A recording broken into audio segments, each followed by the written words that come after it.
Call the Plan Commission meeting to order on Monday, October 20th. First item on the agenda is roll call. Commissioner Squire? Here. Commissioner Bowerman? Here. Commissioner Madere? Here. Commissioner Markline? Here. Commissioner Vasco? Here. Commissioner Dongera? And Commissioner Williams? Here. 6 present? For the record, Actually, Commissioner 7. Dongera just presented. 7 present. Well, Excellent. note that Commissioner Dongera just Next arrived. item on the agenda is the approval of minutes, which are fall under consent unless seeing otherwise. So moved, which moves us to item number 3, the approval of final plats and certified surveyment maps and easement releases. There is one on tonight's agenda. It is a final CSM 25026-C, backyard properties, 2 lots along Black Bridge Road. That is set to go to City Council on November 10th, 2025.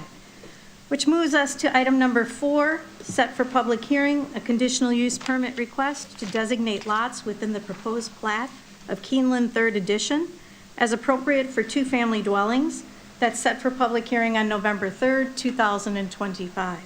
The second item set for public hearing is a conditional use permit request to construct a car wash at 2328 Humes Road, also set for public hearing on November 3rd, 2025, which moves us to old business. The first item under old business is a public hearing, conditional use permit to construct a bank with drive-through facilities, Sauk Valley Bank, at 1135 Black Bridge Road.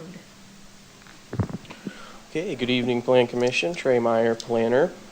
On the agenda this evening, we have a request for a conditional use permit to construct a drive-through bank located at 1135 Black Bridge Road. The request was submitted by property owner Kevin Hendricks of Backyard Properties of Rock County, LLC. The subject property is located near the intersection of Black Bridge Road and Alden Road. The property is zoned B3, General Commercial District, and banks with drive-through facilities are listed as a conditional use within this district. Surrounding land uses and zoning classifications include a multi-tenant commercial building to the north, which is zoned B3, residential development to the south and to the west, which is zoned R1 and R2, and a multi-tenant commercial building to the east, which is also zoned B3. The applicant proposes to construct a 4,785 square foot facility, which would serve customers both through its drive-through facilities as well as an indoor counter. There are 26 parking stalls depicted on the bank site, which satisfies the zoning ordinance requirements for parking. The site would have access from an existing shared access driveway along Black Bridge Road and a new driveway along Alden Road. The project plans depict the closure of an existing driveway along Black Bridge Road, which would be near the southern portion of the proposed bank's parking lot. The drive-through lanes begin near the northeast corner of the proposed building and proceed west along the building's north side. There are 3 separate lanes depicted, along with a separate lane on the building's east side, which would provide access to an ATM and a nighttime drop box. As noted in the staff report, the city engineer determined that the proposed development did not meet the traffic analysis thresholds, and thus a traffic impact analysis was not warranted for this development.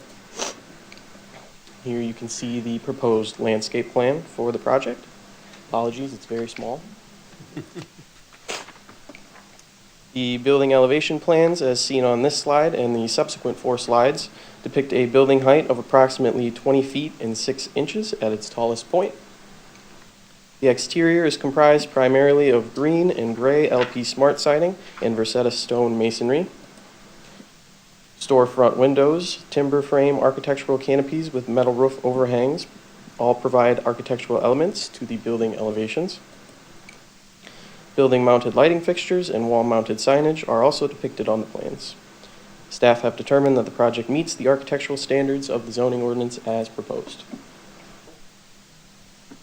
Following city staff's distribution of the Plan Commission materials for this evening, the applicant's representation reached out regarding the suggested parking configuration for the area directly north of the bank site. That's the area I'm circling here with my mouse. It was determined that the recommended modifications to that area, which were included in my site plan review letter and attached to my staff report, were not desirable for several reasons. Following that, city staff did work with the project representatives to identify an alternative parking configuration in this area and have come to agreement on the layout shown on your screen currently. And just to kind of highlight the changes, if you look at my staff memo at the site plan review letter that was attached, essentially that kind of straight, long parking alley there was slightly angled previously. It was determined that reducing the angle or removing the angle was more desirable, and so that was the configuration that we went with. The new parking configuration largely improves the same areas as the previous iteration while maintaining a higher level of desirability from the applicant's standpoint. Staff completed the requisite public notices associated with this request and did receive one written public comment regarding the proposed development. That public comment was attached to our staff report for your review. Staff believes that the proposal demonstrates compliance with the standards for conditional use approval and recommend that following a public hearing, the Plan Commission approve of the conditional use permit subject to the conditions listed in the staff memorandum. There are project representatives here in attendance this evening to answer any questions you may have for them, and I can answer any questions you may have for city staff.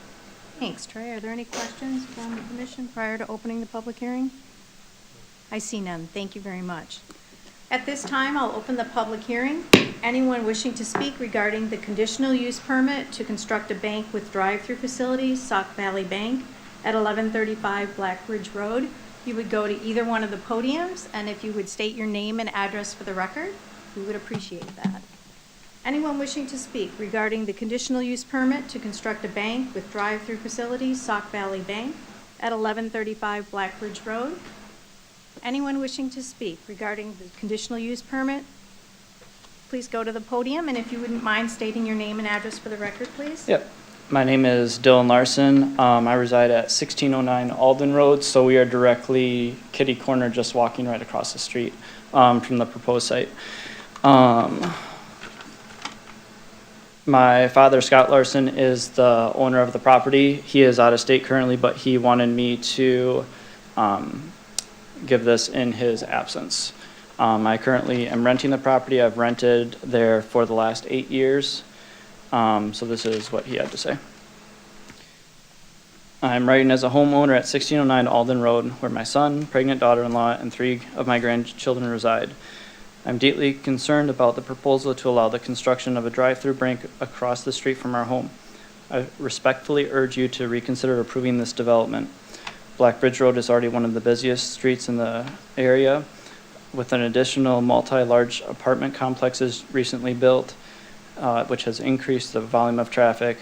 This trend shows no sign of slowing down, and adding a drive-through bank to this already congested intersection would only exacerbate the situation. The safety and well-being of local residents, particularly children like my grandchildren, should be a top priority. Increased traffic in this close proximity to residential homes presents serious risks, including accidents, noise pollution, and decreased air quality. Drive-through banks by design encourage a constant flow of vehicles, idling engines, and distracted driving, all of which are incompatible with a quiet residential neighborhood. Moreover, this area is not a commercial corridor, it is a community. Our neighborhood should be protected from commercial developments that prioritize convenience for drivers over the safety and quality of life of residents. The introduction of a drive-through bank will not only threaten pedestrian safety, but also change the character of this neighborhood in a permanent and negative way. There are many other areas in Janesville more suitable for such a development, areas that are already zoned for high-traffic commercial use and not directly impact families and children living just a few feet away. I ask the city of Janesville to carefully and compassionately look at the consequences this project would bring to the families who call this neighborhood home. Please protect the integrity and safety of our community by denying this proposal. Thank you for your time and your consideration. Sincerely, Scott Larson. Speaking for myself, since I've lived there for the last 8 years, as the traffic continues to increase, our safety has also decreased in the area. I had to file a police report just this last month because as I was unloading the kids from our car parked on the side of the street, someone almost hit us because I blew through the stop sign. So this really hits home as far as increasing the traffic to that area since it's already is so busy. And it feels like the commercial area just keeps encroaching further and further because then we already have to close our shades at nighttime because of the neon lights coming and shining through. And again, with the added signage, and I'm not sure if the signs are lidded at night, but again, that would also be a negative impact to the houses directly across the street. Thank you for your time. Thank you, Mr. Larson. Anyone else wishing to speak regarding the conditional use permit to construct a bank with drive-through facilities, Sauk Valley Bank at 1135 Blackbridge Road? I said drive. Anyone else wishing to speak regarding the conditional use permit to construct a bank with drive-through facilities, Sauk Valley Bank at 1135 Blackbridge Road? The public hearing is closed. Any further conversation from the commission? If not, is there a motion? Can I ask about the lighting?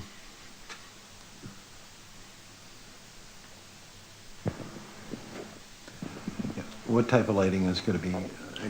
So the project plans do depict building-mounted like security lighting.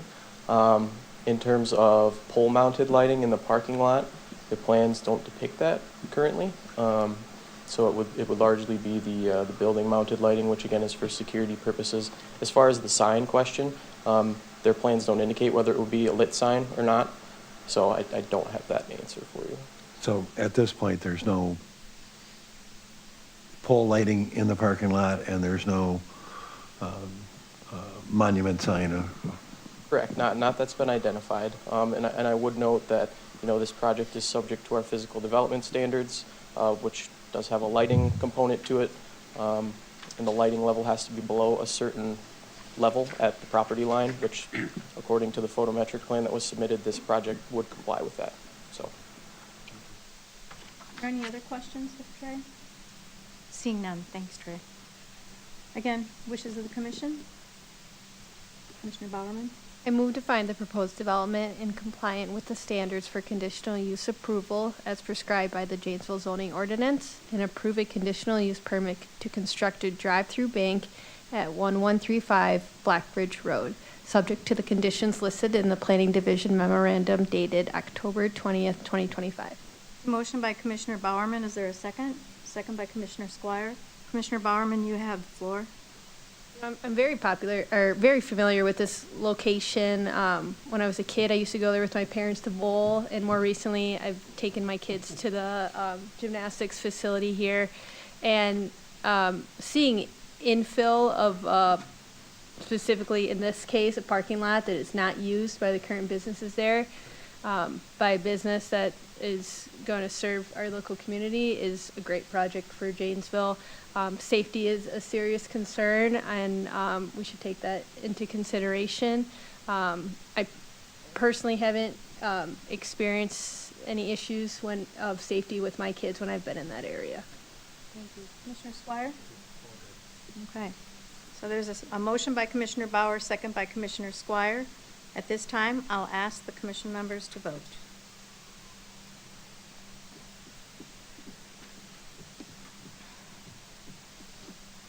And that motion passes with all commission members voting in favor.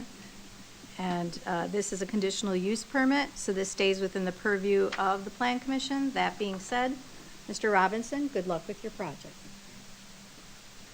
Okay, moving on to item number 2 under old business is a public hearing conditional use permit to establish a dog daycare facility with an outdoor dog run at 2315 West Court Street.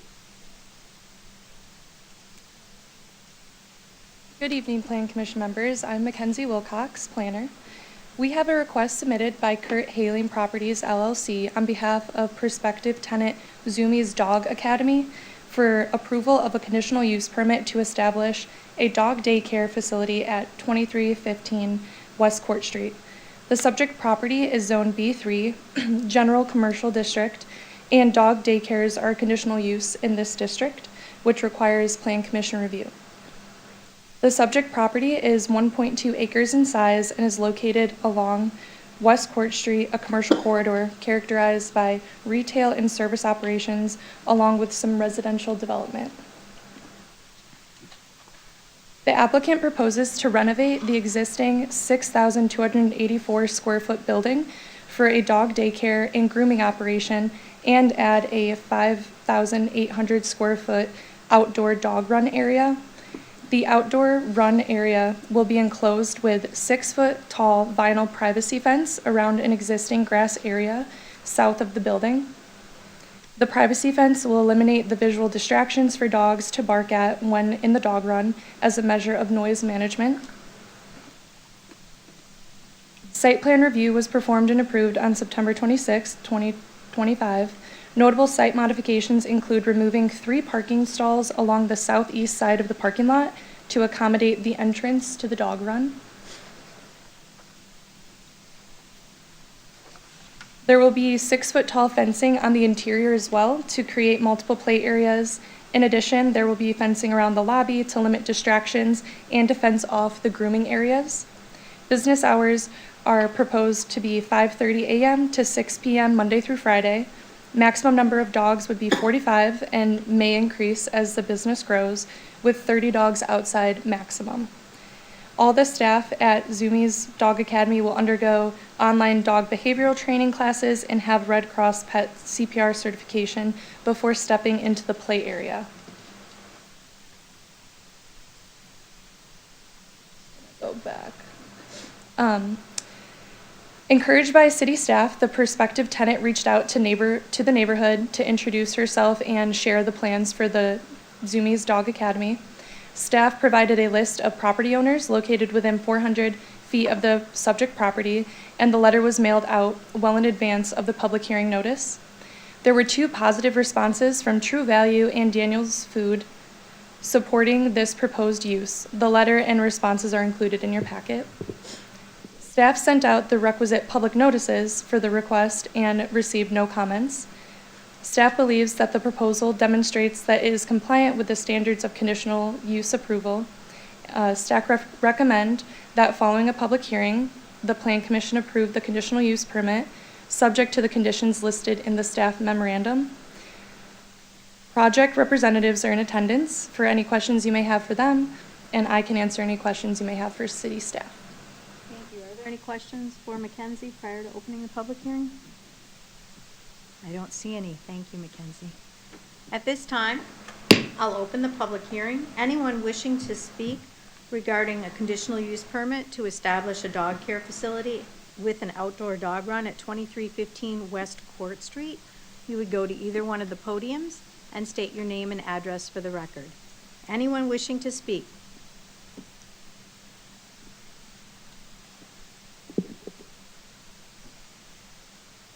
Hello, my name is Bridget Delchin, 2725 Omaha Drive in Janesville, owner of Zumiez Dog Academy. I would like to thank the Plan Commission for taking the time to review my conditional use permit tonight, and especially Mackenzie. It has been a dream of mine to open a dog daycare where there's structure for the dogs to play safely.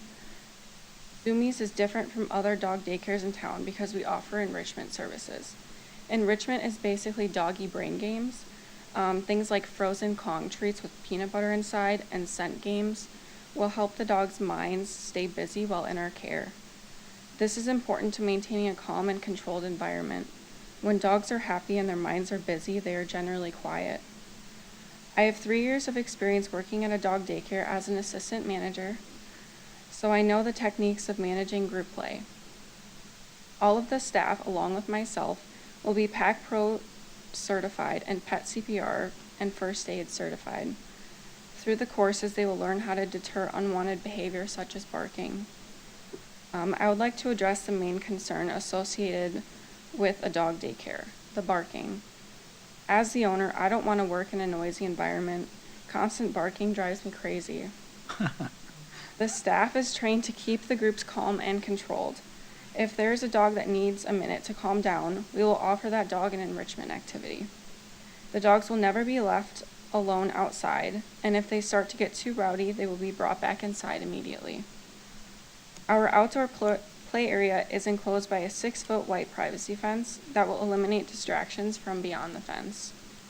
The building itself is made from thick concrete blocks, so not much noise should leave the building.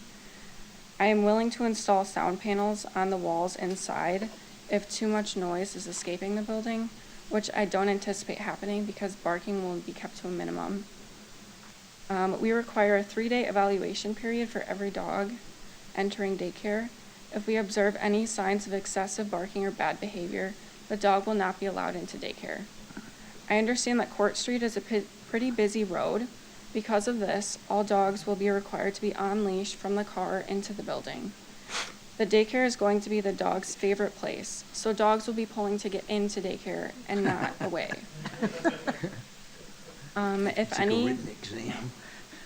If any dog is timid and doesn't like daycare, they will not be allowed to come to daycare. As for the concerns of dogs digging out of the fence, our fence will be specifically installed to be as close to the ground as possible, so there will be little to no gap between the fence and the grass. If we see any dog trying to dig out of the area, they will be kicked out of daycare immediately. And as previously stated, there will never be a dog left outside unattended. I am here to answer any questions. Thank you. Are there any questions of Ms. Delson? So, by the name of the company and your hours, I take it you're just going to be open from Monday through Friday, 5:30 a.m. to 6 p.m.? That is correct. There's no overnight boarding. Is there something that you're anticipating overnight? No, we don't Okay. anticipate to do anything I'm overnight. sure there would be a procedure that staff could help you with if that would arise. Any other questions? Oh, I'm sorry. So this outside area, what do you do in the wintertime when we get that favorite snow? Yeah, so where I work right now, we actually dig paths for the dogs to walk through to go to the bathroom. So if there's a ton of snow, we would probably just dig out the paths. And then the walkways where the exits are in between the fences, those will be always kept clear of Okay. ice and snow. Okay, thank you. Any other questions? I just want to thank you for heeding the staff's advice and reaching out to the neighboring properties. That was really great that you did that, so thank you for doing that. I see no other questions. Thank you. You're welcome. Anyone else wishing to speak regarding the conditional use permit to establish a dog daycare facility with an outdoor dog run at 2315 West Court Street? Anyone else wishing to speak regarding the conditional use permit to establish a dog daycare facility with an outdoor dog run at 2315 West Court Street? Last call. Anyone wishing to speak regarding the conditional use permit to establish a dog daycare facility with an outdoor dog run at 2315 West Court Street? Seeing, oh, okay. Wanted to make sure there's no negatives. We'll just stick to the positive. My name's Kurt. Helene. I'm one of the owners of the property here. Kurt, could you state your address, please? Yes, address is 502 North Eau Claire Avenue, Madison, 53705. Thank you. Go ahead. Dealing with Bridget so far has been an absolute dream. I know that she's going to maintain the property extremely well. And I was just actually mowing the property today and met one of the people just across the street, 17 South Willard. I believe Jay and Nicole were her names. And their one thing was, I hope the fence is high enough to cover up the lights. Otherwise, they're good to go. I'm super happy with the use and all that, you know. They prefer that over the watching fitness people all day, you know, work out. They said it was unsightly at times. So you have my assurance as well that as a landlord, we'll take care of the property, and we're working currently with the city on landscaping and things of that nature. So, you know, we really want this use. We've been sitting on a vacant building for a year, and I was just informed by Jay and Nicole as well that, you know, the backwoods area, when it's not maintained by the neighborhood warriors, you know, brings in homeless folk, you know, or, you know, housing deficient people. So, you know, that's what we'd like to stay away from, and this use would provide a little extra security on that front too. So that's all I have. Thank you, and as a Madison landlord for coming to speak to the Plan Commission. Of course. Thank you very much. Yeah. Anyone else wishing to speak? We'll try this one more time, just in case there's another one. To establish a dog daycare facility with an outdoor dog run at 2315 West Court. Public hearing is closed. Commissioner Dungara. I move to find that the proposal meets the conditional use permit standards and approve the establishment dog daycare facility at 2315 West Court Street, subject to the conditions listed in the Planning Division memorandum dated October 20th, 2025. It's a motion by Commissioner Dungara, second by Commissioner Madare. Commissioner Dungara, you have the floor. I am so sad because I recognized you when you got up there, and Wally's going to miss you terribly. Maybe we'll have to come visit. Anything else? No, she does a great job where she is now. So she'll do a great job there. Okay, Commissioner Madare. Yeah, I would just echo, that was a great presentation. We certainly look forward to seeing that vacant building taken care of. The only thing that surprised me when you were describing the requirements of the dog, I thought the next thing you would say is you want a written report from them before they were admitted. Okay. If there's no further comment, there's what? Just one. Yes. Just to note that in the written comments we received from a couple adjacent business owners, that they were very complimentary of this project, and one of them even invited the dogs into their business too. So I found that to be really reassuring. Okay. Any other comments? If not, I'm going to ask the commission members to vote.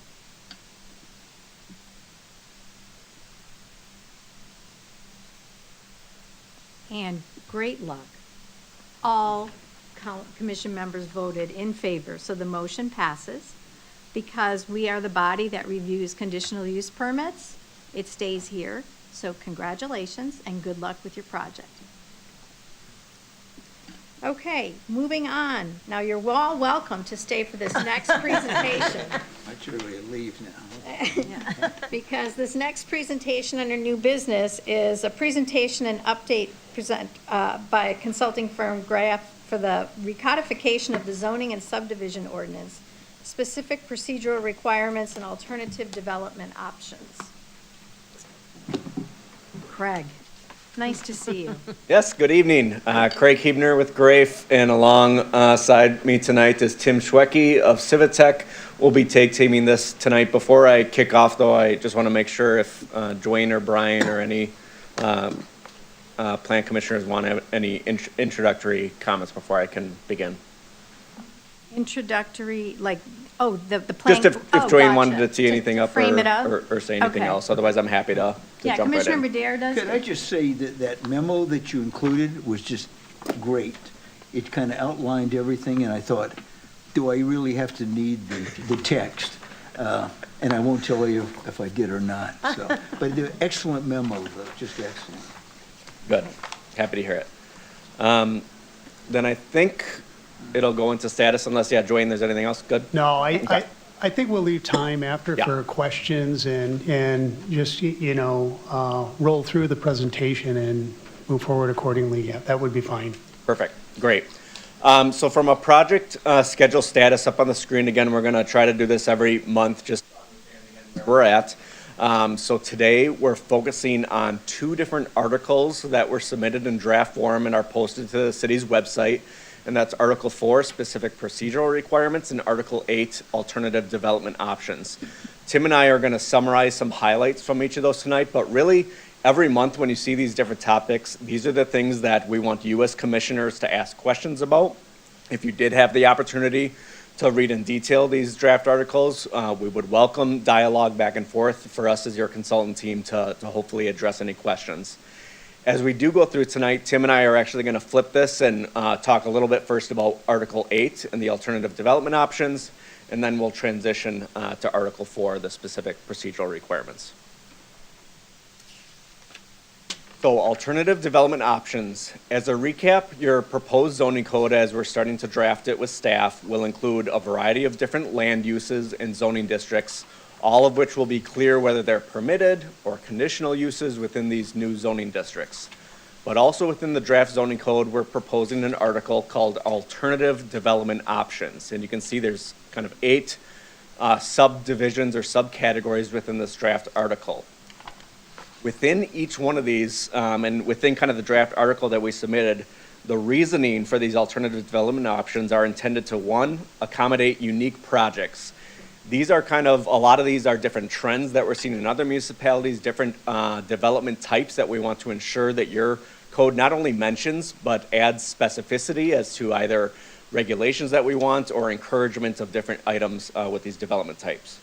We want to encourage innovation with these types of projects. We want to balance flexibility, but also accountability. Some of these do require a little bit more accountability. We talked last month a little bit about tiny homes and maintenance and ownership and upkeep of those types of developments. So that's an example, again, of accountability that's specified in this draft article, and then ensuring public benefit with all of these. All of these alternative development options, and this is mentioned in the memo, And Tim will mention this a little bit more detailed when we talk about specific review procedures. But envision all of these as a review procedure that would be a planned development district, or a PUD, sometimes they're called as well, but a planned development district, meaning that these are essentially a zoning legislative decision. You as a plan commission will have the authority basically to say yes or no, recommend that element as part of the recommending approval for ultimately your city council to approve. The one disclaimer to that, will be the mixed residential housing project that Tim will go a little bit more in detail. But that specific type of housing project, we've looked to streamline that a little bit as opposed to the planned development district approval procedures. So again, I know that's just a little teaser, but we'll talk a little bit more. But when you look at cottage housing, when you look at adaptive reuse projects, when you look at conservation subdivisions, when you look at tiny home projects, all of those would follow the review procedures of your planned development district, which is essentially you as a plan commission review a general development plan and recommend that to the council to approve. And then ultimately a final development plan is submitted that is hopefully in compliance with that general development plan. I know I spoke a lot there, but I do want Tim just to touch kind of specifically with Article 8 on the mixed residential housing, and then we can maybe pause and kind of answer any questions specifically on Article 8. So yeah, take it away, Tim. Good evening. This is probably the second or third time we've been talking about this concept. And again, this is something new to your code, and it's intended to encourage a mix of housing types while minimizing review requirements and give the developer the option of putting forth a plan, submitting it for your review, and it would be reviewed as a rezoning application. So it's just the one step. There's a lot that goes into that one step. It's different than the planned development district, which is a two-step process. Okay?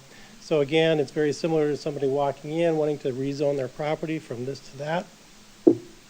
But there's going to be more details in terms of what the project is going to look like. Typically, if it's a subdivision, they're going to be submitting a preliminary plat that shows where all the lots are located. It's going to show what housing types will be on what lots. It'll show lot sizes and setbacks and all of that. If the project is to remain under one ownership, then there will be an overall development plan. It'll have the same kind of level of detail, but it won't have lot lines. Okay. Same information, but it's going to be an unsubdivided property. Again, as Craig mentioned, this is a legislative decision. If they come forward with a great proposal, you can approve it. If there's something that you don't like about it, you can talk to the developer and have that dialogue back and forth, see if they would modify it, and then ultimately it's going to be up to the plan commission to make a recommendation, going to the city council for final action. So that that's basically again how this would work. It's different than the planned development district. It's basically a rezoning. Want to do this next slide too, Tim? Just sure. And then we so can, this is the last slide on this Article 8, and then we can open up for discussion. So with a rezoning like this, with this alternative development option, we basically kind of set the basic parameters for what the project would entail. As previously mentioned, we indicated that the minimum lot size, minimum project area is 10 acres net developable area. Okay. So with that, if somebody proposes a 12-acre project, then the base density is 20 units per net developable acre, and that's in the chart. And along with that, then they have to provide at least 2 different housing types. The housing types are listed on the left-hand side. So it's a mix of building form and housing types. So we have multifamily at different scales, and same thing with townhouses. So think of them as housing types / building forms. So they get to pick and choose what kind of housing types they think is going to fit the market. And if they're so inclined, they can provide additional housing types. And as they do that, then the density increases as well. So the base is 20 units per acre, and then it goes up to 26 dwelling units per acre if they have 5 different housing types. So those numbers are basically a starting point for discussion. But the other thing to note is in the second half of the table, if the project has more than 20 acres, then the base density for 3 housing types is 28 dwelling units per acre. So there's an incentive to, encourage larger projects because they're probably more able to accommodate higher densities as opposed to a smaller property. And again, the more housing options that they build into their proposal, the density goes up as well. I think to summarize this too, because I know that you're looking at this a lot, and just to clarify too, this has been over the past 30 days, Tim and I and our consultant team have been working with their staff to include this. So this actually is not kind of in the draft that was posted online because it's a fluid process. But as we were talking more with staff, one of the concerns was, what if someone comes in and does, 99% single family and only plops up, one townhouse, and that's not the intent of this. So that's really what this chart is trying to protect against. It's trying to say you need to have at least a minimum percentage of a certain housing type, with each one to ensure that we actually have this mixed type of housing as part of this development, which is truly the intent. So that's kind of where this all started, to ensure that we don't have a heavier leaning of all multifamily and 2 single-family homes, or, the opposite, just a huge single-family subdivision with just one tiny little multifamily as part of it. Now, the other part that I should have mentioned is basically, these are just numbers, okay? So we're going to be using or applying this concept to different, project areas, and come back at a later date to show you how the numbers would actually play out, depending on the size of the property, depending on, factors like wetlands and streets and those kind of factors that might reduce the developable area. So again, this is just a first presentation for you on this. But again, we'll be coming back with a more definitive example to show how it's going to work. So I think we can pause here, on Article 8 before we talk about Article 4. So I'd open it up to you, Kathy, and any questions. Okay, well, I know I have questions, but I'll defer to other commission members. Does anyone have any questions regarding what was just shared? Commissioner Markline? I only have one, and that is this, it's mentioned many times in here, that ownership must be under a single ownership or control. And I would say right now I'm in a position where there isn't a single ownership. I work with my partner, but we're both individuals. And if we put the third part in, there's a third entity involved on it, and we would work together to bring this forward, but never ever would it be a single entity. Can you tell them where that reference is so we know what is it, 4 points? It's on 817, and it's the third one down, is one of them. Chapter 46 zoning. Anything? I can start and Tim can follow up. Sure. So yeah, this is not an uncommon standard, I would say, that you see in a lot of municipalities. There are different alternatives that municipalities will have, such as, a letter, that references either eventual ownership or just clarity on what the ownership structure is. And that could be something that is ultimately, approved administratively, or it can just be clarified in the code. So I don't know, Tim, if you have any concerns or thoughts with the ownership. Yeah, obviously there's going to be multiple parties that come forward with a single proposal. And that proposal will stand on its own, regardless of all the players that are part of it. And there will be one approval for the entire project as opposed to separate approvals for different parts. So I think that needs to be reworded. At least take the must be out of it. I've also am aware of projects that, two adjoining landowners that don't have anything in common except for the fact that they own vacant developable property next to each other. I would think it would be in the public interest for those parties to be encouraged to work together, to work out a master plan, so to speak, on the development. And I'm wondering how this single ownership control would affect something on that order. So we'll play with the language and take care of that. Just, these are the things that stick out when you read it to me, so. Go ahead. Any other questions? Well, Commissioner Bowerman. To hop back to the chart, I think it does answer a question that we were asking before, which is how would you limit a developer from putting all single-family homes on it and just a couple? And maybe there's no simple answer to this, but help me understand housing types 2 required for the 10 acres. Like, can you quickly summarize like how you right size it? Like how did you get to that number for 2 types? Why 2 instead of 3 or 4? Yeah. Yes. So that's an ongoing discussion that we've been having. Okay. And what we want to make sure is that we don't raise the bar too high, that it excludes projects that might be beneficial, and it's something that can always be tweaked in the future. So 2 is kind of the baseline minimum, obviously, Sure. and it could be 3.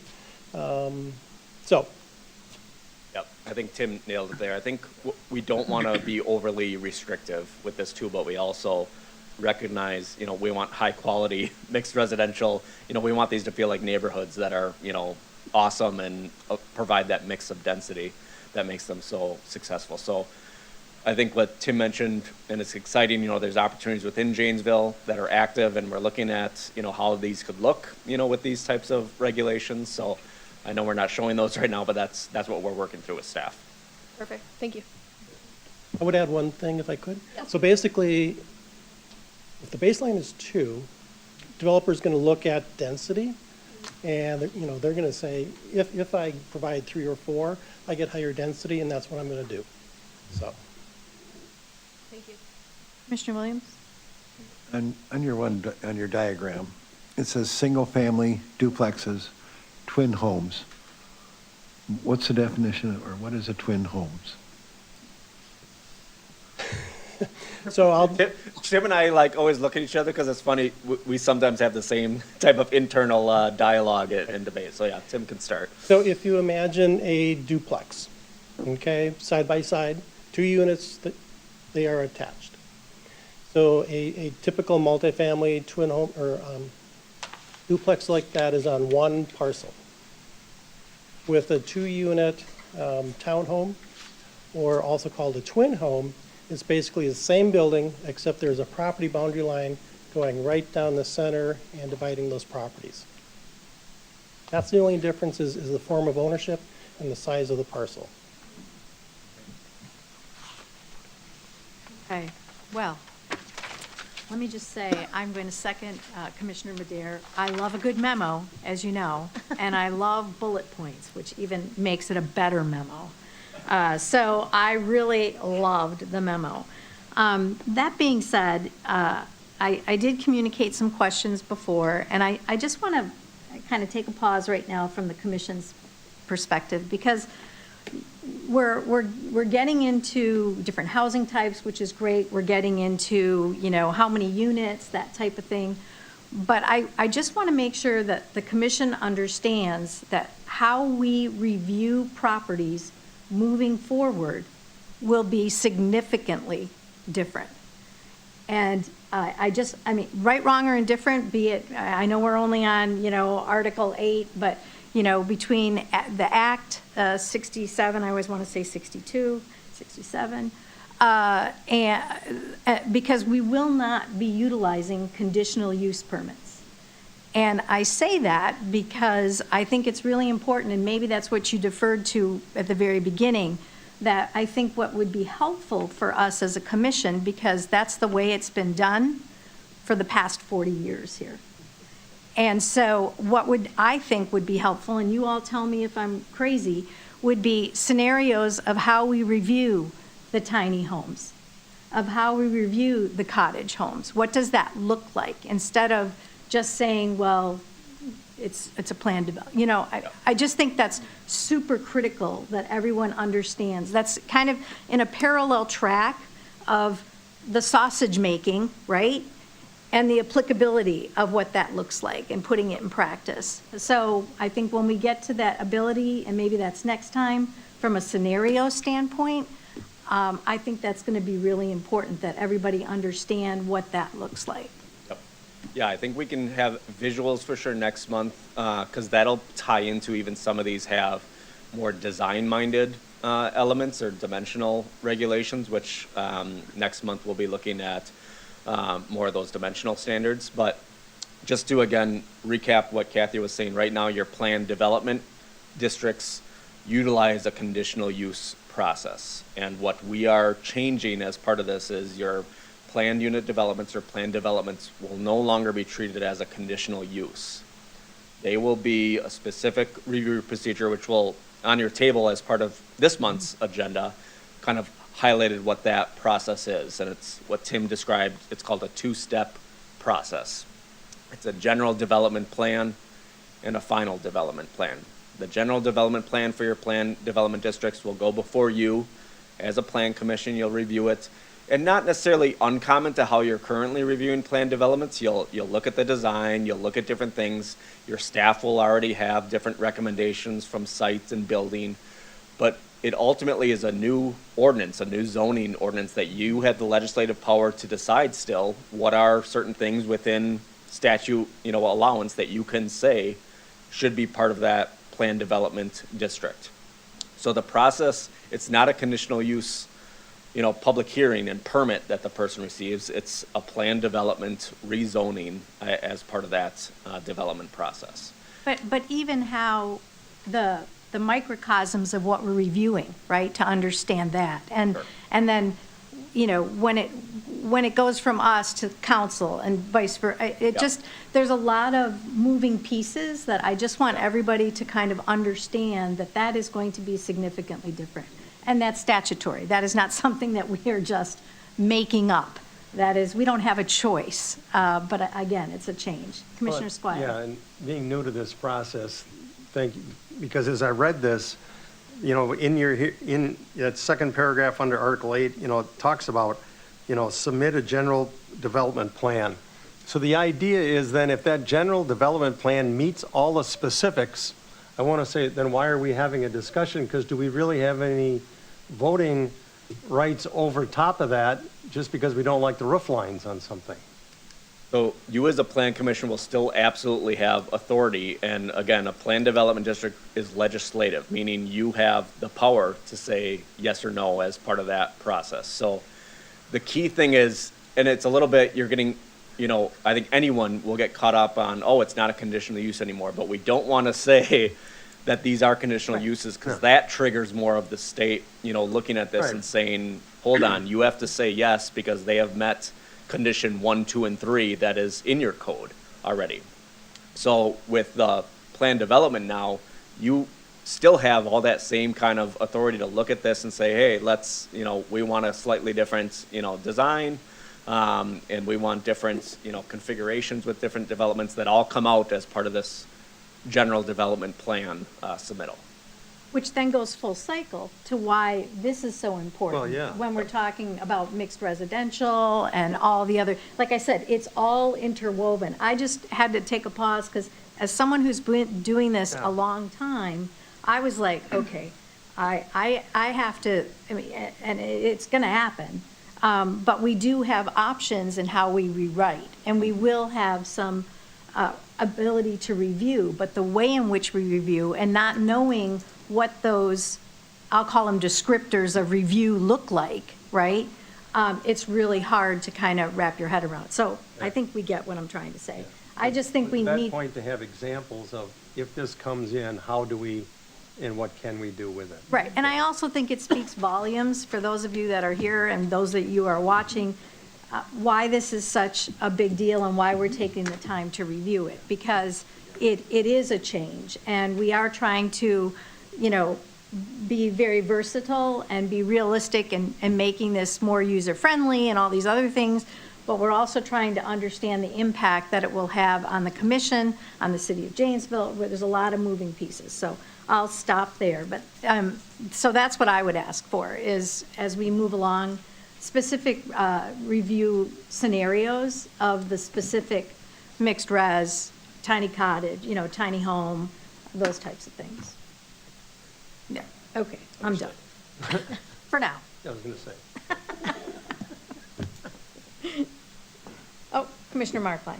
I would kind of agree with Commissioner Squire on it, as I don't see a whole lot reading through this for Plan Commission input. But what I do see is it coming forward, going through the city and the city planning with the developer, coming with a lot more detail than we've ever had before, coming forward to us for our approval. And the one thing that the Plan Commission does that nobody else does is we have to sit through the public hearing and listen to the neighbors and the not my backyard and what are you doing and that sort of stuff, which I don't mind, but we don't have a whole lot of say in the nuts and bolts of it as this goes through. Well, we're trying to do the best we can, and I see Dwayne on the edge of his seat. Well, I The think, edge. yeah, if I could, and I won't belabor the point.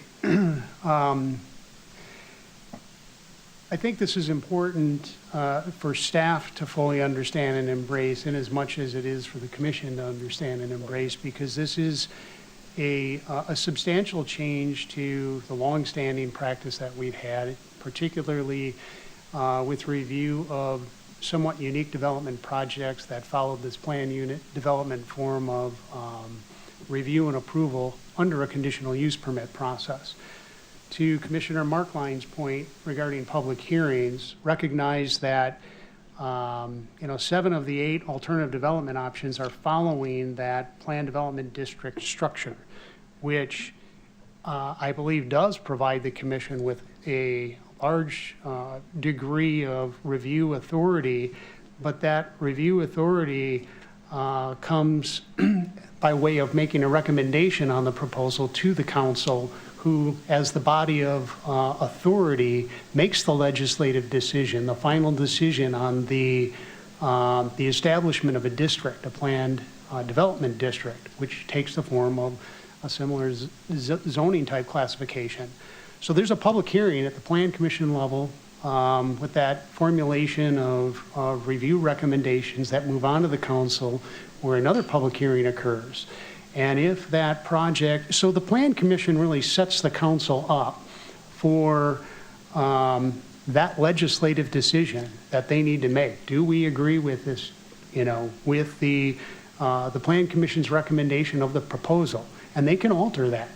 But whatever decision that council makes then provides the developer, property owner, applicant with the right to move forward to implement those plans. If they do in compliance with that approval, that effectuates the zoning district. That establishes their right. So it's a different process. And I think, again, it's one that would be better understood, visually described, where we take just a hypothetical development scenario and walk it through the process, the review process, but the components of the project, and we can pick one of these. I think, certainly the mixed residential housing district is one, but then a planned development district would be 2, because they're slightly different in what we're trying to advocate here. So I guess the bottom line is just recognizing that it's going to be no longer will the Plan Commission be the final decision maker for projects such as this, as you have been in the past. So anyway. Yeah, and I guess the last thing I'll say is Commissioner Madare, I know you mentioned, I read the minutes from last, and I know you asked about some of the truth in planning bills that are moving in the legislature. And this will continue to move, to be determined if any of the bills actually pass this session. But that being said, what's happening in this space outside of Act 67 is moving, it's shifting. And we will continue to shift if that shift is necessary, depending upon those truth in planning bills as they move through the houses. So thanks for bringing that up, by the way. I would, if I could just comment, and I'm thinking of the traditional plain, I'm going to say plain unit development, but it seems to me that while there's parameters that have to be followed according to these proposals, it still gives the Plan Commission a lot of flexibility to negotiate, if you will, with the developer on what the projects are going to look like before it gets approval. So I don't think it's just, here it is, you have to take it. I think it's got more flexibility in it than you might realize. Yes. Commissioner Markline? I would agree that that would be the ideal. However, to bring the initial proposal forward is a lot of time, effort, money, and thought.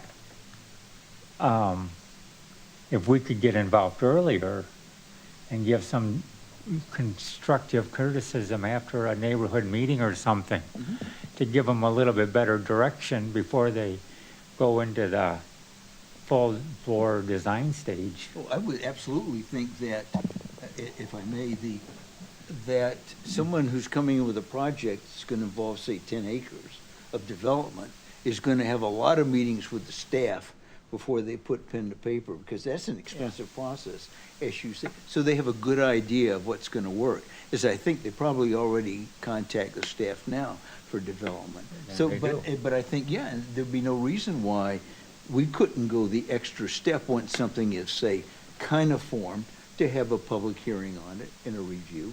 No, and I don't think the proposal would not preclude that, would it? Okay.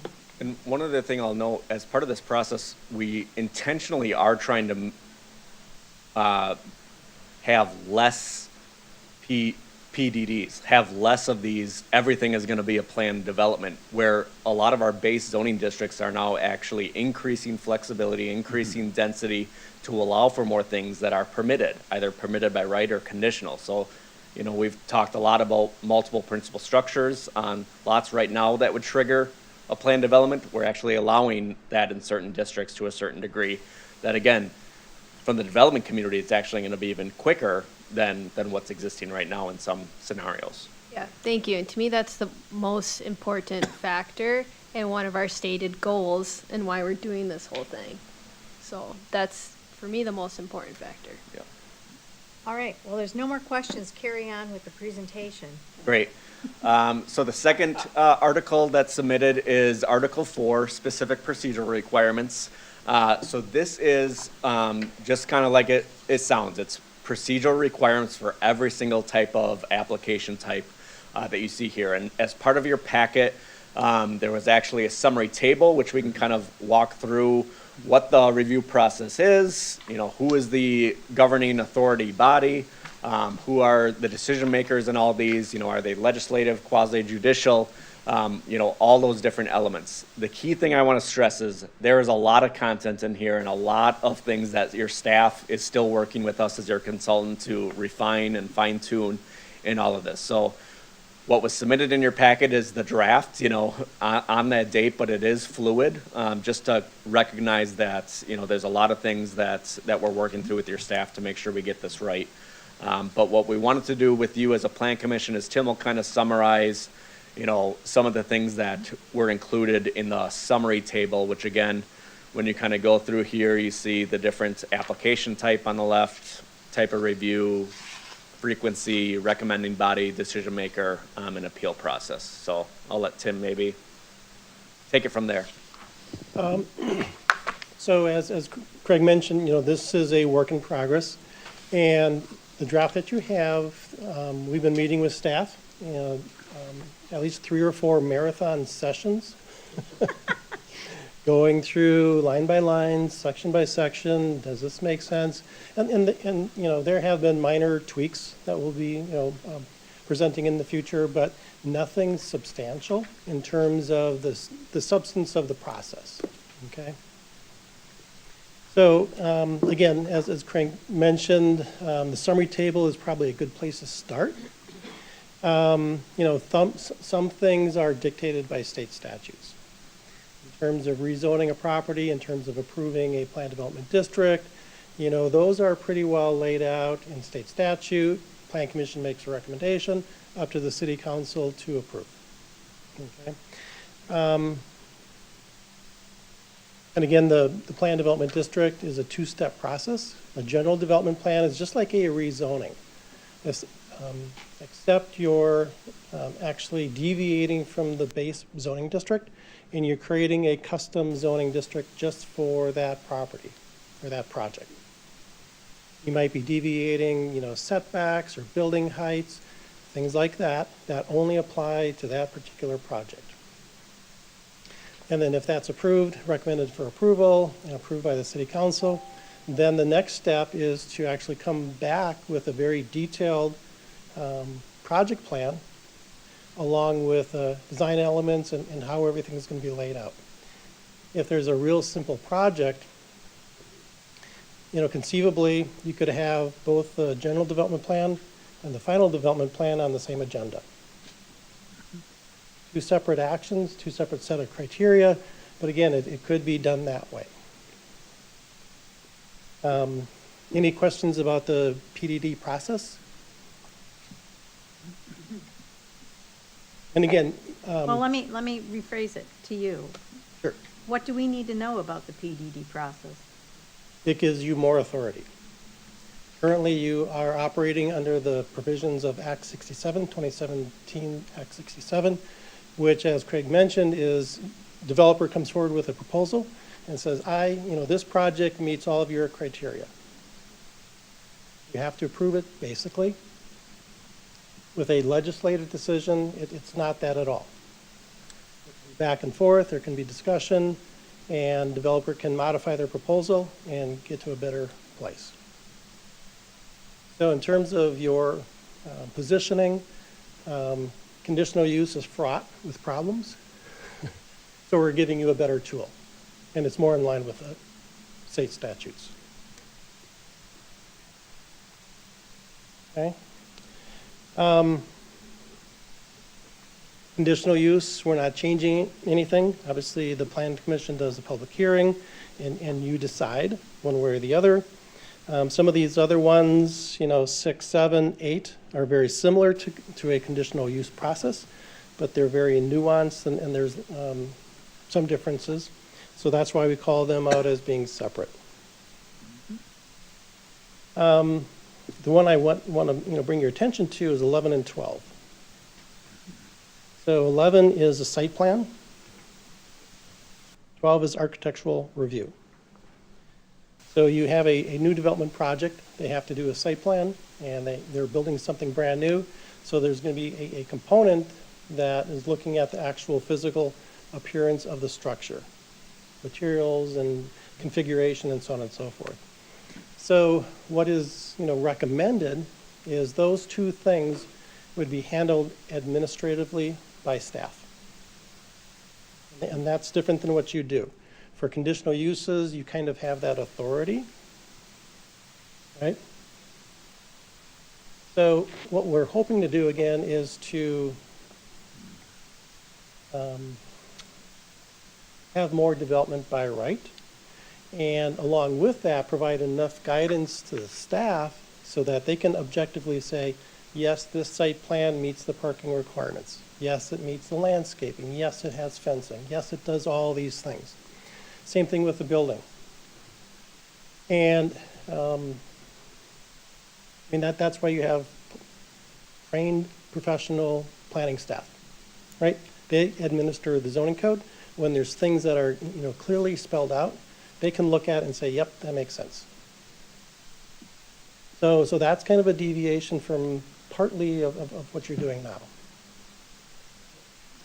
tracking you, the appeal does come to Plan Commission, because that's what you're saying is, you're expecting staff to have the administrative, oversight in this, and if for some reason the developer says, hold it, you're holding me to a different standard than what you did to the last developer, I want to put this in front of Plan Commission.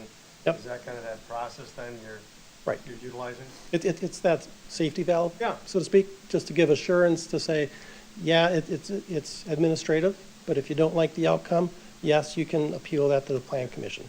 Okay. Plan Commission is going to be looking at the same application. Right. They're going to be looking at everything again, and they might arrive at the same or a different answer. The idea is if 9 out of 10 times you skip through this without touching it, Right.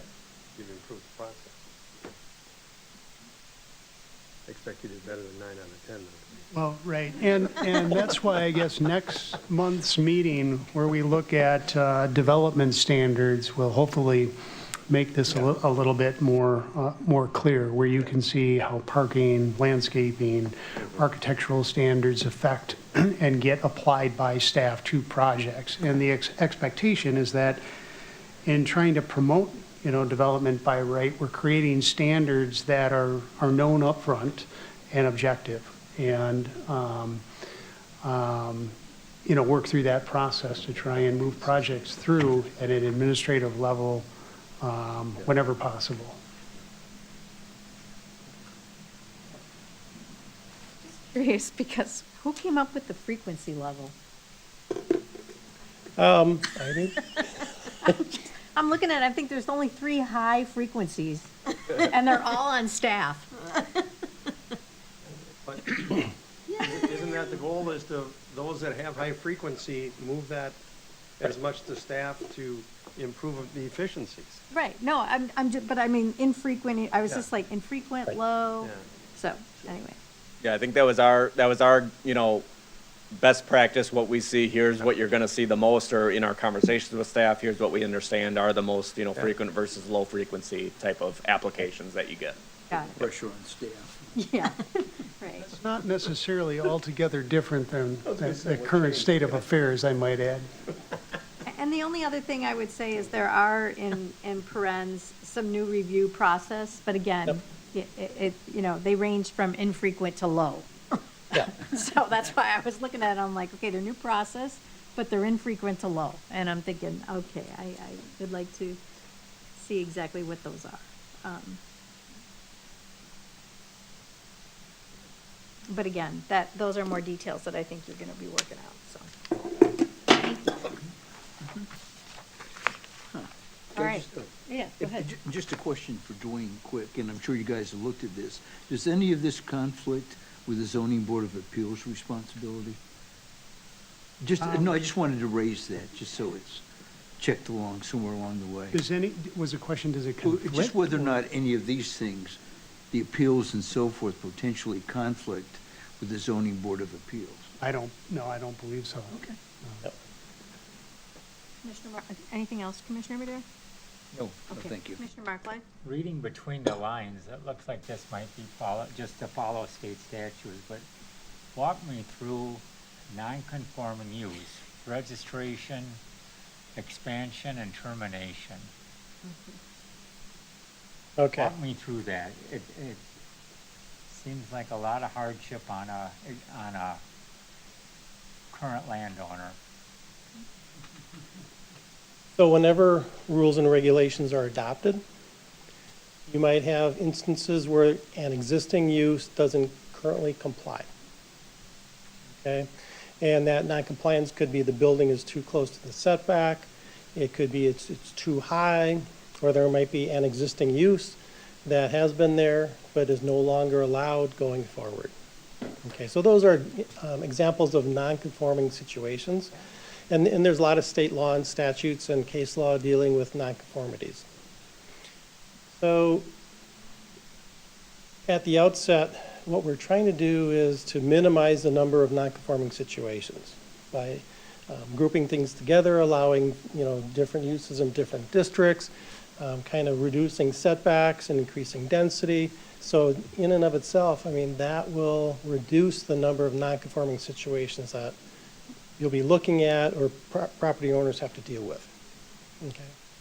So the one dealing with a registration of a nonconforming use. Okay. We went through that today. And it could be the case that there is a restaurant in a residential zoning district. Okay?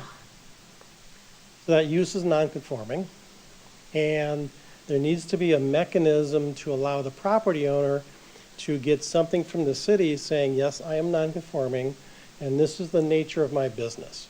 So that they in turn can sell to somebody else, and the new buyer has assurances that, yes, what they're buying is legally established and it's fine. So that's one instance where somebody would want to go through that voluntarily to, again, get that confirmation from the city saying everything is fine. See now, that sounds very good, except if I have a non-conforming use, chances are fairly high I'm not aware of it. 2, you're asking a property owner to go to the city and asking them to fix something, which most property owners would rather go to the dentist. So, how do we keep this from being used punitively or arbitrarily against landowners? So in the instance that I was talking about, where property owner wants to sell, okay? And the new buyer, the new lender of the buyer is saying, what are we actually buying? We need to get something from the city that documents the nature of the non-conforming use. Okay? Because, quite honestly, I mean, what happens oftentimes, sometimes, is non-conforming uses, they just kind of morph. They grow a little bit, they add new things, and things just kind of snowball, okay? So again, a buyer, a banker won't want to buy something that is exceeding what was legally established. So again, it's a mechanism, again, property owner voluntarily says, I want to get something from the city. I want confirmation. Now, is this coming from the state? No. Is No. this coming from the state of Wisconsin in statute? Or is this just something that's a good idea? This is best practices. Creating that mechanism to establish certainty of what the nature of that non-conforming use is all about.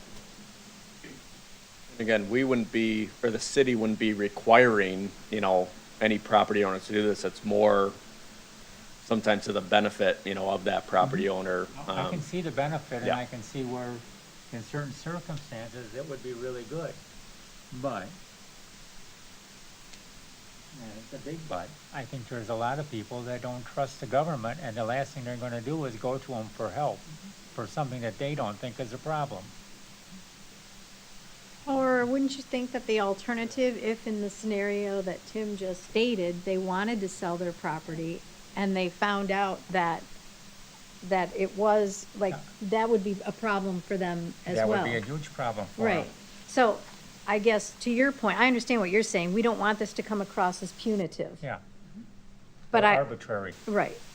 And there are like three places and spaces, but I think it's just, how it's communicated. The Yeah. intent is on the behalf of the property owner and what they want to do with their property Yeah. moving forward. So how is that gonna be communicated? Well, that's something we're going to asterisk. Okay. We will. No, I think, to your It's point, how I it's think, presented and how it's communicated. right, but I think Doug, because. you have a good handle on it. I think you could be the champion of this division. there I you will go. be dead by then. I think what we need to do is that we might want to give some thought to as we move into the open house and what that might look like when we're having more, I'll just say, kind of focus group mindset of people. Commissioner Squire. Yeah, I guess to try to, engineer it backwards, Doug, I guess the point there is what you were saying, is it punitive? And you'd be asking then, under what circumstances would the city look at a property and say, hold it, I don't think they're using it according to the current zoning standards.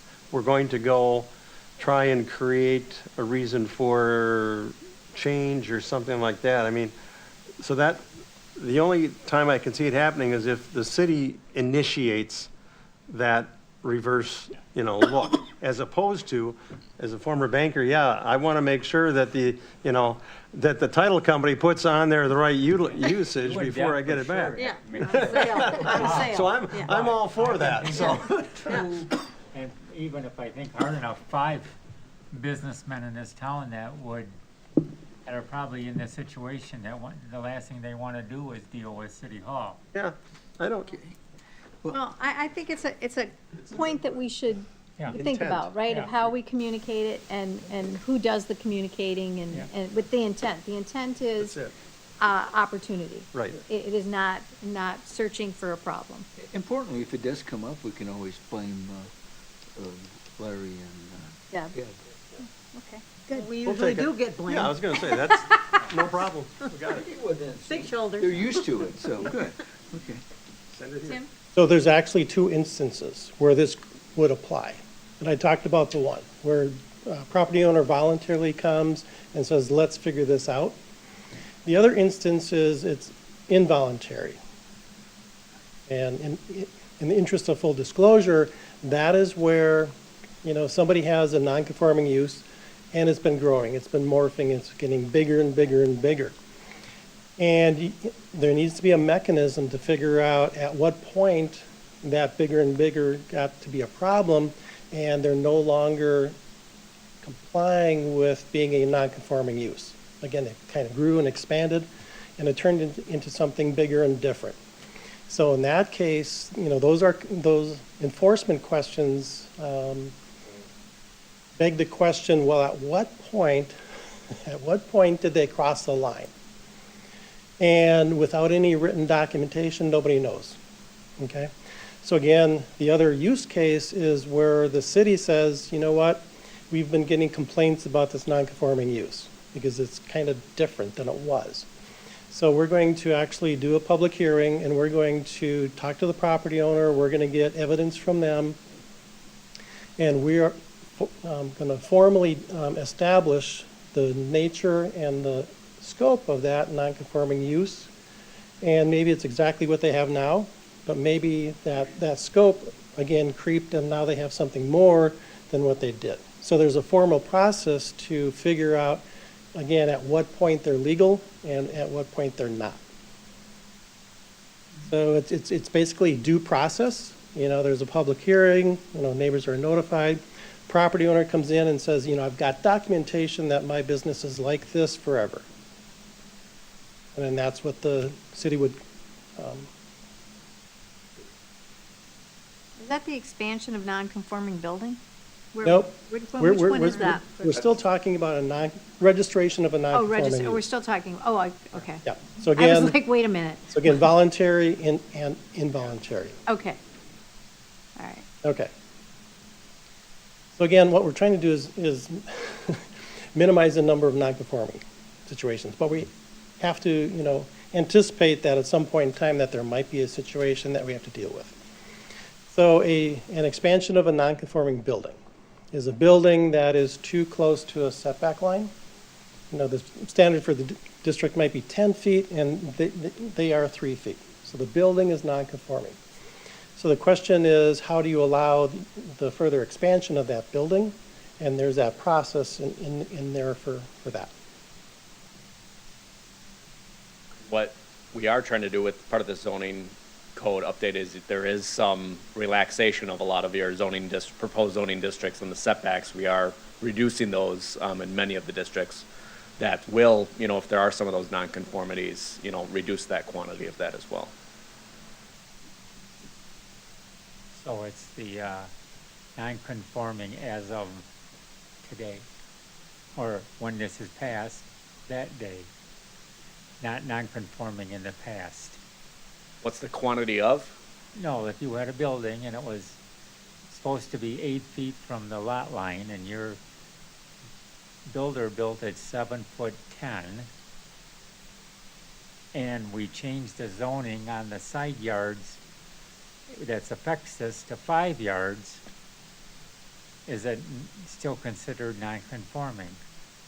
No, it'd be conforming, yep, if Yeah, we're so it's changing it. non-conforming to the new standards.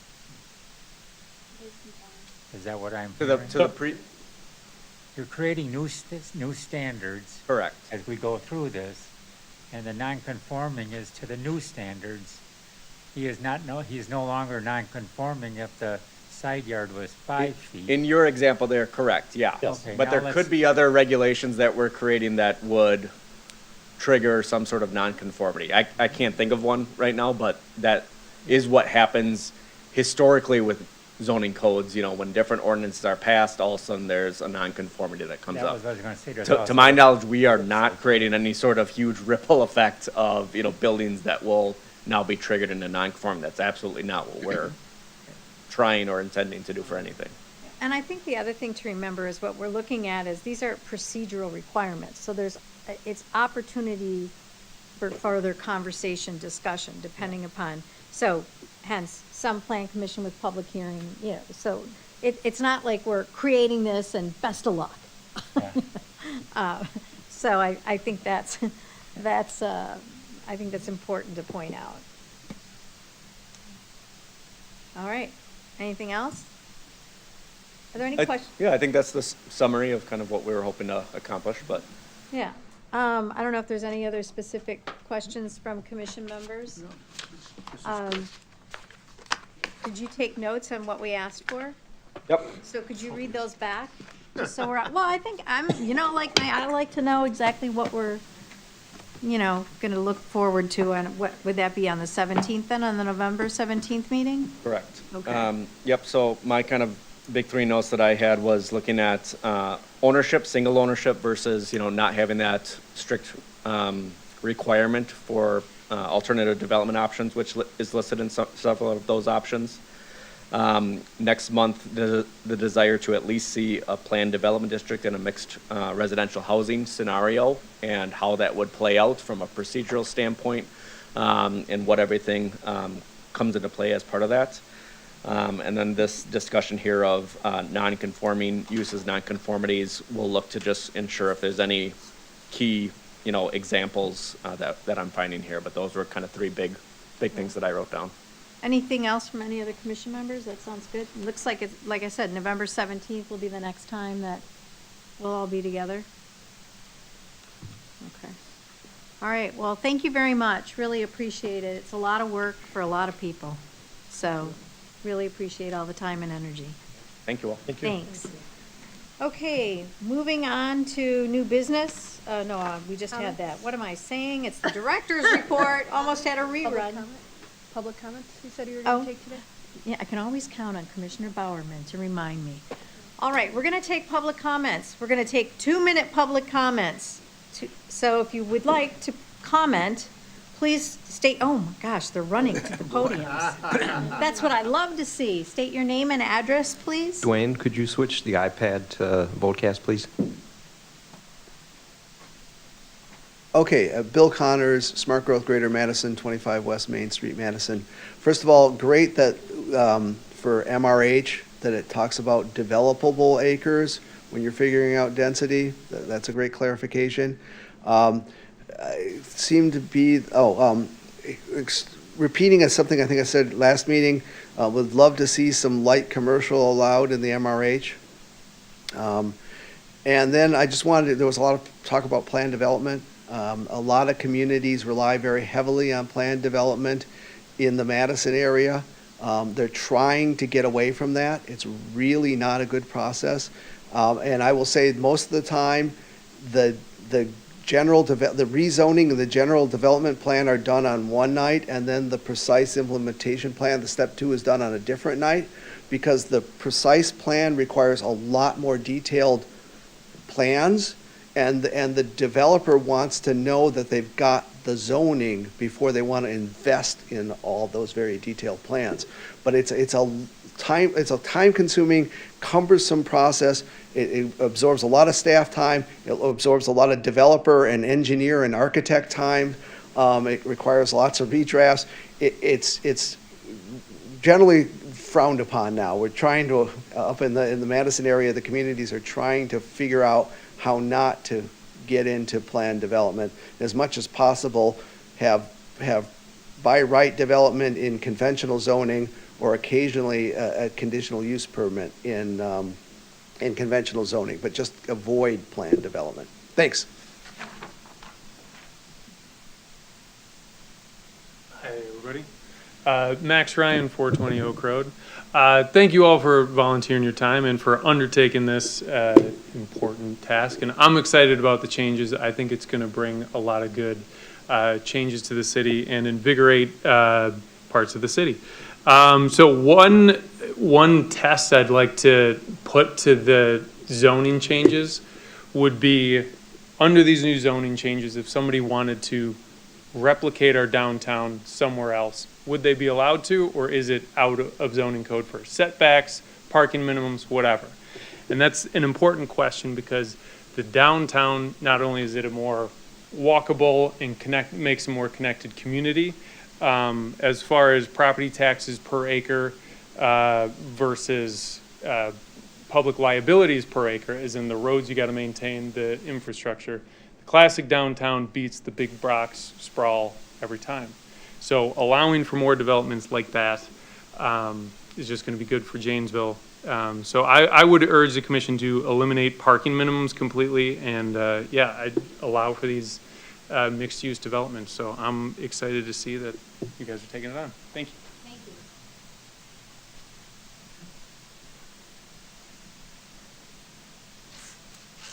Hello, my name is Aiden Rank. I live at 402 Beechwood in Janesville. I just am excited that there's zoning changes going on. I'm speaking now as somebody who's part of various community organizations. I'm part of the Independent Order of Odd Fellows, which is located in downtown Janesville. And we are situated in a building that has commercial below and residential above. And that mixed-use design has allowed our organization to remain in that same building since 1888. Even when various membership declines and things happened, there was still that income that kept the community organization going. So nowadays we're still able to go, twice a month in the summer and go and clean up downtown Janesville, pick up garbage. We're able to host benefits. So I would really urge the commissioners to really consider allowing more mixed-use development to occur. I really liked seeing those neighborhoods where you had some of the townhouses and some of the multi-family residences.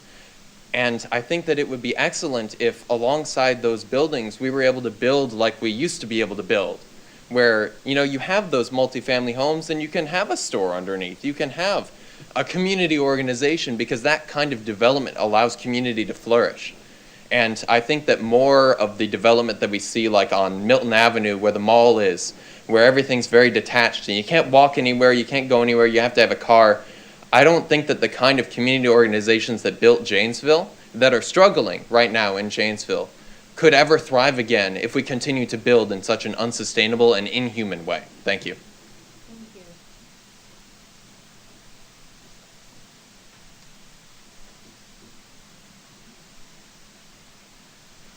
Hello, Patrick Lindsley, 417 Eisenhower Avenue here in Janesville.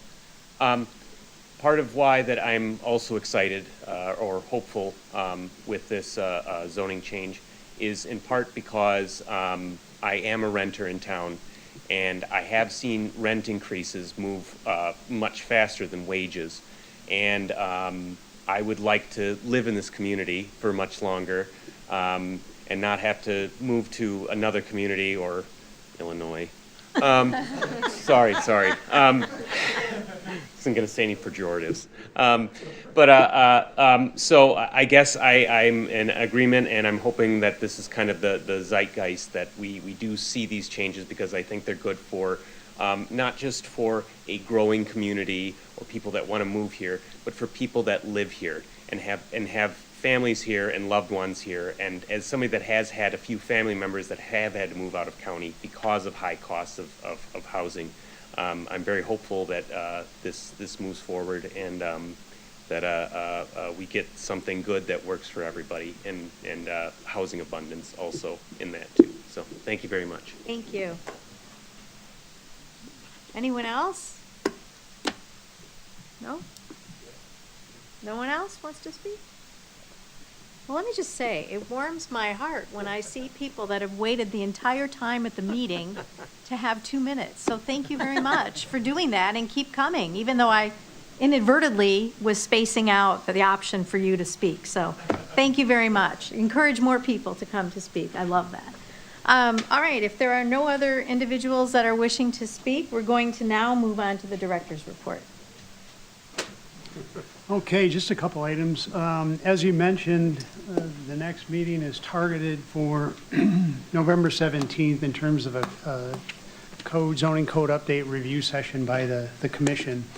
And with that, we'll be sending out materials contained in Article 6, which include those development standards that I mentioned earlier. And that's again, a rather hefty section. There's a lot of information in there to really not just peruse over, but to think about and digest, because it's kind of the crux of pulling all of the development-oriented standards together as we talk about these processes. So you'll be getting that shortly. I guess the other comment, responding to a question by Commissioner Markline from the last meeting 2 weeks ago, regarding Milton Lawns, the Memorial Park Cemetery, and there was this, well, I guess rather mature row of arborvitae along the north property line, essentially separating Milton Lawns from uptown Janesville, the mall, and had been damaged by those sheer winds back, I believe, in April. Staff looked at the old site plans, development plans. The plantings were on the Milton Lawn site. There was no requirement to plant those 40 plus years ago.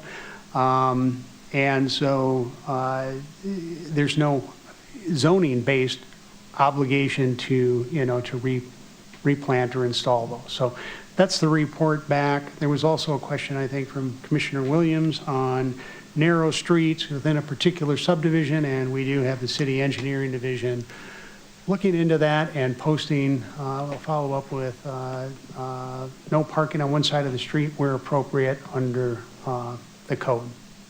And I think that's all I had. Just want to thank you for your ongoing participation and contribution in this code update process. This is a lot of it for us is technical stuff, working through many of the different sections here, but we appreciate your input.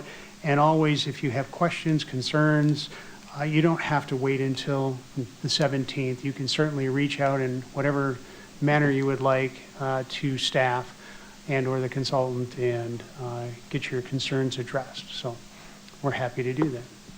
And I Thank think you that's for all I had. looking into that. I'll let the person know. Appreciate it. You're welcome. All right. Any other Plan Commission announcements?